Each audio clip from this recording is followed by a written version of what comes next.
Hello and welcome back friends. आज हम बात करेंगे आइल्स स्पीकिंग टेस्ट की। जो आइल्स स्पीकिंग टेस्ट होता है वो general as well as academic दोनों के लिए सेम होता है। ये एक फिज़िकल टेस्ट है, मतलब कि इसमें कंप्यूटर या पेपर बेस्ड में कोई अंतर नहीं होता। आपके पास एक एग्जामिनर आता है जो आपको certain set of questions administer करता है। उसके बाद उन क्वेश्चन के बेसिस पे आपको एक आंसर देना होता है, कॉन्वर्सेशन करनी होती है अपने एग्जामिनर के साथ।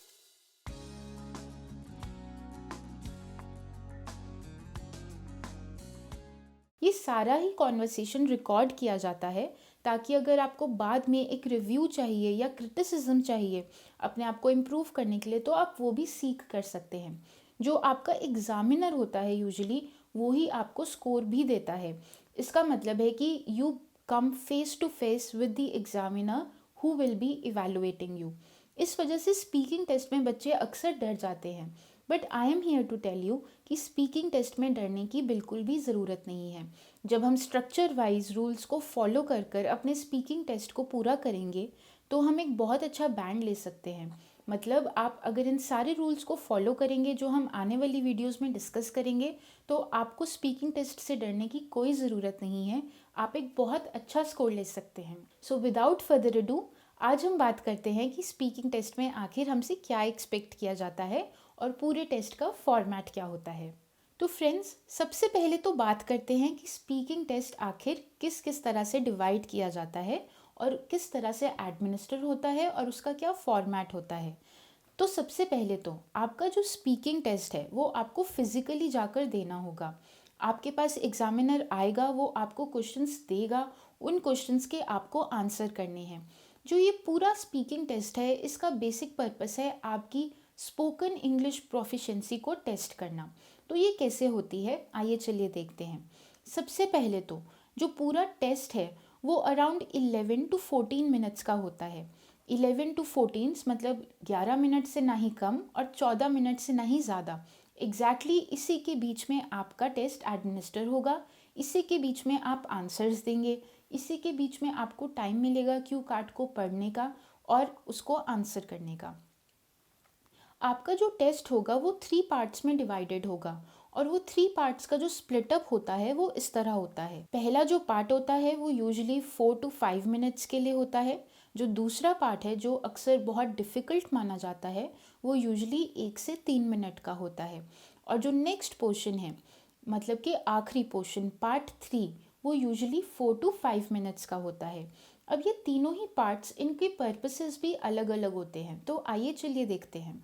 सबसे पहले जो आपका पार्ट 1 होगा उसमें एग्जामिनर आपको कंफर्टेबल करने की कोशिश करेगा ताकि आप उसके साथ एक रैपो बिल्ड कर सकें और आने वाले पार्ट्स में जो भी आप आंसर दें या कॉन्वर्सेशंस करें वो आपके लिए करना आसान हो जाए।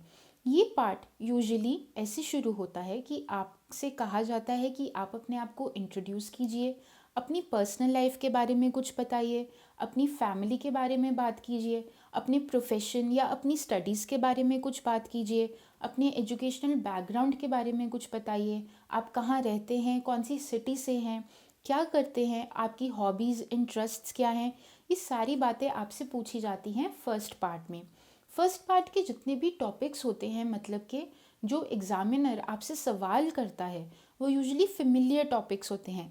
ऐसी चीज़ें जो आपकी पर्सनालिटी का पार्ट है और जिनका आंसर देने के लिए आपको ज़्यादा सोचने की ज़रूरत नहीं है। लेकिन याद रखिए कि जो पार्ट 1 है वो भी आपके टेस्ट का पार्ट ही है। मतलब हालांकि जो एग्ज़ामिनर है वो आपको कंफर्टेबल फील कराने की कोशिश कर रहा है, लेकिन साथ साथ वो आपको इवैल्यूएट भी कर रहा है। मतलब आप जिस तरीके से फर्स्ट पार्ट में आंसर करेंगे वो टोन सेट कर देगा कि आने वाले पार्ट्स में आप कैसे आंसर करते हैं और आपकी इवैल्यूएशन कैसे होगी। हमें पता है कि पार्ट 1 में क्या क्या सवाल पूछे जाते हैं, इस वजह से इट्स बेस्ट कि आप घर पर बैठकर ही इसकी इतनी ज़्यादा प्रैक्टिस कर लें ताकि जब एग्जामिनर आपसे ये सवाल पूछे या आपको ये सवाल एडमिनिस्टर करे तो आप झट से इसका आंसर दे सकें विदाउट गेटिंग स्टक। अब बात करते हैं पार्ट 2 की। पार्ट 2 को यूजुअली कार्ड टॉपिक कहते हैं। कार्ड टॉपिक का मतलब है कि आपको एक कार्ड दिया जाता है जिसके ऊपर एक पर्टिकुलर टॉपिक लिखा होता है। उस टॉपिक के नीचे लिखा होता है कि आपको किन किन चीज़ों के बारे में बात करनी है अपने आंसर में। तो इस वजह से इसको कहते हैं कार्ड टॉपिक। उस कार्ड में कुछ क्यूज भी होते हैं या कुछ पॉइंट्स होते हैं जो बहुत ज़रूरी है कि आप अपने आंसर में इनकॉर्पोरेट करें। अगर आप इन क्यूज को अपने आंसर में इनकॉर्पोरेट नहीं करते हैं तो आपके मार्क्स नहीं कटेंगे, बिकॉज यहाँ पर हमें टास्क अचीवमेंट नहीं करनी होती है, हमें सिर्फ अपनी फ्लुएंसी शो करनी होती है। लेकिन कार्ड टॉपिक को आंसर करने के लिए आपके पास 1 से 2 मिनट होते हैं, उसको पढ़ने के लिए भी आपके पास सिर्फ 1 ही मिनट होता है। क्वेश्चन बहुत ही छोटा सा होता है, यूजली 15 to 20 सेकेंड्स में आप उसको पढ़ सकते हैं। बाकी 40 सेकेंड्स में आप एक आंसर बना सकते हैं या फिर एक अच्छे आंसर का ढांचा बना सकते हैं अपने दिमाग में। तो इस तरह से आपको उस 1 मिनट का यूज़ करना होता है। जब आप इस 1 मिनट का अच्छे से यूज़ करेंगे तो आप अपने कार्ड टॉपिक मतलब पार्ट 2 में बहुत अच्छा आंसर दे पाएंगे। ये आंसर फ्लुएंट होना चाहिए और इसका जो मतलब है वो भी बहुत क्लियर होना चाहिए, मतलब कम्युनिकेशन बहुत क्लियर होनी चाहिए। तब जाके आपको एक अच्छा बैंड मिलेगा, अच्छा स्कोर मिलेगा। एक बार इसका टाइम स्प्लिट अप पढ़ लेते हैं। You have 1 minute to read the card and prepare an answer, and then you get 1 to 2 minutes for speaking. हो सकता है कि आपका आंसर 2 मिनट में ख़त्म ना हो। उस केस में आप अपने आंसर को और बोलते जा सकते हैं। You don't have to stop in middle of it. हो सकता है कि एग्जामिनर आपको रोक दे आफ्टर 2 मिनट्स, बट वो भी एग्जामिनर पे डिपेंड करता है। Usually examiners are very nice and they don't stop you in between, they let you finish your answer. अगर आपका आंसर 2 मिनट में ख़त्म नहीं होता और एग्जामिनर आपको रोक देता है तो इसका मतलब ये नहीं है कि आपके मार्क्स कट जाएंगे। रिमेंबर, टास्क अचीवमेंट यहाँ पर हमारा गोल नहीं होता है। हमारा गोल होता है अपनी फ्लुएंसी शो करना, स्पोकन इंग्लिश में अपनी प्रोफिशिएंसी को शो करना।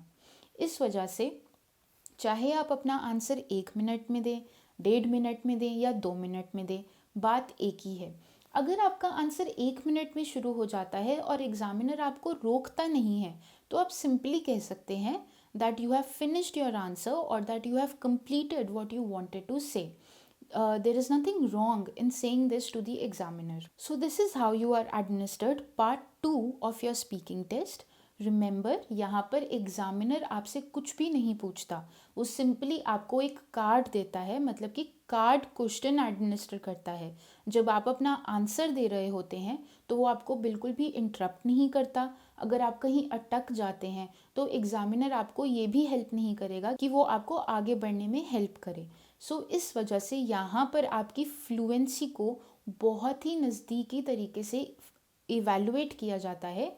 इस वजह से आपने ध्यान रखना है। अब बात करते हैं पार्ट 3 की, which is the last portion of your speaking test. यहाँ पर आपको एक एब्स्ट्रैक्ट टॉपिक दिया जाता है। एब्स्ट्रैक्ट टॉपिक का मतलब है कि हमें नहीं पता कि एग्जामिनर आपसे क्या पूछेगा। हमें सिर्फ इतना पता है कि जो पार्ट 2 में आपने आंसर्स दिए उनकी बेसिस पे आपसे पार्ट 3 में क्वेश्चंस पूछे जाएंगे। So the examiner asks questions that are based on your answers in part 2. यहाँ पर जो कॉन्वर्सेशन होती है या जो आपके आंसर्स एंड क्वेश्चन राउंड होते हैं वो 4 to 5 मिनट्स के लिए होते हैं। मतलब it can get very nerve racking and there is a possibility that students might get confused. लेकिन you have to remember 2 words, poise and confidence.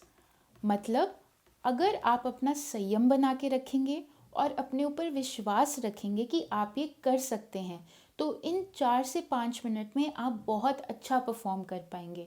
Usually क्या होता है कि हम अपने एग्ज़ाम से पहले या अपने स्पीकिंग टेस्ट से पहले काफ़ी प्रैक्टिस करते हैं, लेकिन एग्ज़ाम टाइम पे मतलब कि जब वो टेस्ट हमें एडमिनिस्टर किया जा रहा होता है हम वो सारी चीज़ें भूल जाते हैं जो हमने प्रैक्टिस के दौरान सीखी होती हैं। उसका कारण सिर्फ इतना है कि हम बहुत ज़्यादा एंग्शियस हो जाते हैं, बहुत ज़्यादा डर जाते हैं। तो आपने अपना स्पीकिंग टेस्ट देते समय बिल्कुल भी डरना नहीं है, आपने बिल्कुल भी एंग्शियस नहीं होना है। You have to practise breathing. अगर आप ब्रीदिंग टेक्निक का प्रैक्टिस करेंगे तो आपके लिए अपनी नर्व्स को कंट्रोल करना बहुत आसान हो जाएगा। चाहे जो भी सवाल कोई भी सवाल एग्जामिनर आपसे पूछे as part of speaking test, remember वो सारे क्वेश्चंस के आंसर्स का कोई भी करेक्ट या रॉन्ग आंसर नहीं है। आप कुछ भी बोल सकते हैं जो उसके आसपास रिलेटेड है। Just remember that you have to be fluent and clear in your speech. उसके लिए अगर आपको धीरे धीरे भी बोलना पड़े, थोड़ा सा सोच सोच कर भी बोलना पड़े, तो उसमें कोई भी परेशानी नहीं है, कोई भी दिक्कत नहीं है, उसके मार्क्स नहीं कट होंगे।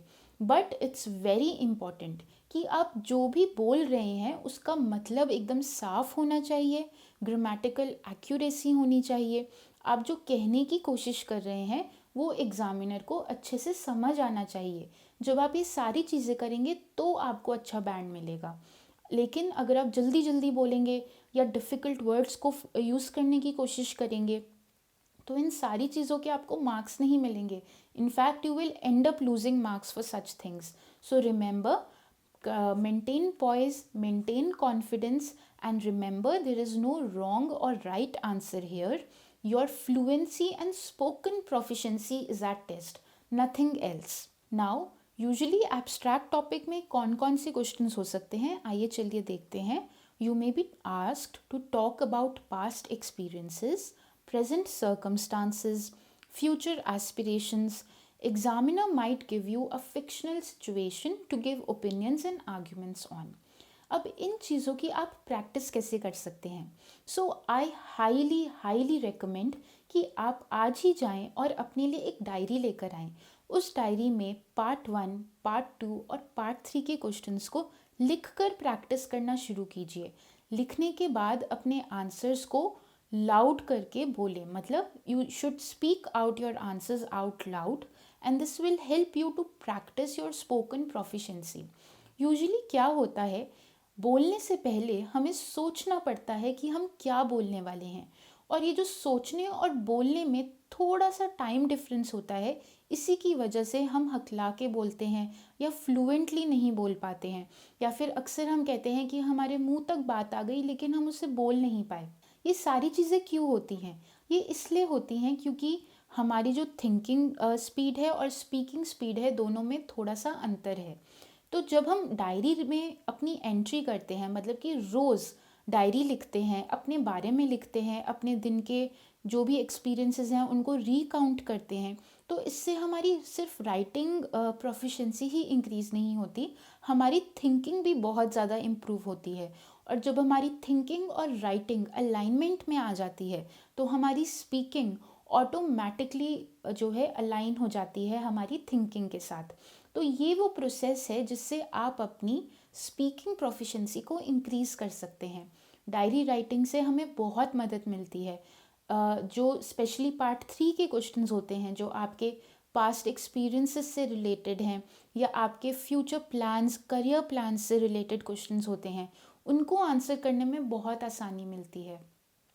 सो आई हाईली रिकमेंड कि आप एक डायरी राइटिंग शुरू कर दें। हर रोज़ डायरी में कुछ ना कुछ ज़रूर लिखें। अगर कुछ भी नहीं है लिखने को तो आंखें बंद करके कुछ ऐसा याद कीजिए जो आपको बहुत ज़्यादा पसंद है, या कोई ऐसी मेमोरी है जो आपको थोड़ा दुख देती है, या उसको लेकर कंफ्यूज्ड हैं, या फिर उसको एनालाइज नहीं कर पा रहे हैं, तो ये सारी चीज़ें आप अपनी डायरी में लिख सकते हैं। ये एक बहुत अच्छी प्रैक्टिस है in order to develop your English proficiency skills. So friends, ये तो था कि आइल्स स्पीकिंग टेस्ट में क्या क्या पूछा जाता है और किस किस तरह से फॉर्मेट को आपको एडमिनिस्टर किया जाता है। अगली वीडियो में हम बात करेंगे कि स्पीकिंग टेस्ट का मार्किंग क्राइटेरिया क्या होता है। मार्किंग क्राइटेरिया को जानना बहुत ज़्यादा ज़रूरी है।